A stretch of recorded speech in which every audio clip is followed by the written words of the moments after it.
un intrus dans une réunion de rétinologues, le docteur Moussine El Bakali. Moussine, vous êtes spécialisé, entre autres, en kératocone. Le kératocone, ici, il y en a beaucoup, c'est un tsunami de kératocone. Comment vous faites pour gérer ces kératocones au Maroc? Je te remercie pour cette expression de tsunami, c'est un vrai tsunami.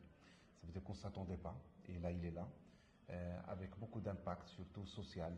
Alors quand on voit les études épidémiologiques au Maroc, et même ailleurs, on trouve la cataracte, le glaucome, la rétinopathie diabétique, la maculopathie diabétique, mais vous ne trouvez nulle part les amétropies chez les enfants causées par le kératocone.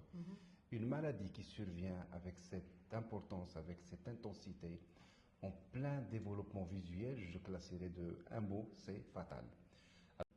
Alors, le message que je lance à la famille, c'est que, c'est une maladie qui existe, elle n'est pas fatale, on peut la gérer. 10 à 15%, c'est des formes familiales, donc il faut s'intéresser à la famille. Et le mot-clé, c'est dépister précocement, traiter bien, et c'est des enfants qui peuvent avoir un développement visuel quasi normal, oui. Parce qu'on diagnostique tôt, on stabilise parce qu'on appelle un processus de cross-linking quand la maladie évolue, et on les équipe avec des lunettes, et on arrive à atteindre les 6-7 dixièmes, jamais 10 dixièmes, mais à 6-7 dixièmes, dépistage de masse. Dépistage sélectif quand l'enfant accuse des symptômes, quand les parents portent des lunettes, quand un des parents est déjà diagnostiqué kératocone, quand l'enfant déjà passe chez le premier ophtalmo avec une ordonnance de lunettes. Ensuite, le deuxième ophtalmo avec une autre ordonnance de lunettes. Si l'ophtalmologiste n'est pas vif, n'est pas vigilant, il doit explorer la topographie de cornée. Comme tu le sais, la kératoréfractométrie explore les 2 mm de la cornée et la topographie les 12 mm de la cornée.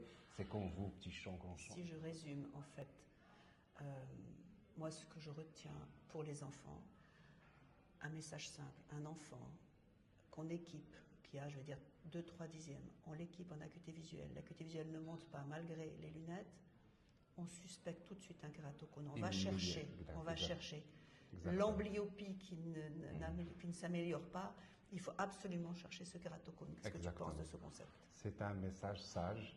Je dirais, avant, quand moi j'avais commencé mon ophtalmo il y a 35 ans, on me disait, Moussine, toujours règle d'or, 10 dixièmes ou un diagnostic. Maintenant, c'est devenu 10 dixièmes et un diagnostic parce qu'on a, la barométrie nous a appris que les 10 dixièmes parfois, mais là c'est l'exception, mais généralement pas de 10 dixièmes, un diagnostic. 10 dixièmes et un malaise nocturne parce que c'est des enfants, là je profite de ce message, un enfant qui se plaint le soir, il est en train de vous dire que j'ai une aberration nocturne. La seule chose qui change entre le matin et le soir, c'est la taille de la pupille. Oui, l'enfant, il est en train de parler d'aberrométrie. Et moi, je le dis aux jeunes médecins, dès que quelqu'un vous dise que le soir, je me fatigue, il n'y a pas 1000 diagnostics, il y a 2. Il y a l'asténopie d'origine musculaire et la pupille qui s'idolâtre et qu'une petite pupille n'a pas d'astigmatisme, une grande pupille il a un astigmatisme de cardioptrie. Donc, déjà des éléments sémiologiques qui orientent vers un malaise d'origine réfractive. Très bien, très clair. Merci.